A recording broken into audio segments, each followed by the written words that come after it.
انا جيت 7 ايام كانت عندنا راحه، كان اسبوع عندنا راحه في الوداد، اسبوع راحه في الوداد. طبعا انا يمكن تاخرت فقط يومين، وهذيك اليومين اللي تاخرت فيها لانه ما لقيتش هذا رحله العوده فقط. وطبعا اليومين اللي هذا الاستئناف التدريب كان عندي 2 مدربين مساعدين ومدرب اللياقه، المفروض يعني تمارين خفيفه واسترجاع يعني اللياقه البدنيه وكذا وكذا، يعني مش محتاجين عمو تيكون حاضر حتى اسبوع.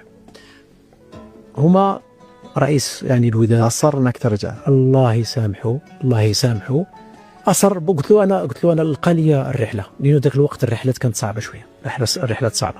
انا حاولت بس ما قدرتش، بس لما رجعت طلبوا مني انني اغادر وغادرت، يعني ما عندي مشكله. انا جيت 7 ايام كانت عندنا راحه، كان اسبوع عندنا راحه في الوداد، اسبوع راحه في الوداد. طبعا انا يمكن تاخرت فقط يومين، وهذيك اليومين اللي تاخرت فيها لانه ما لقيتش هذا رحله العوده فقط.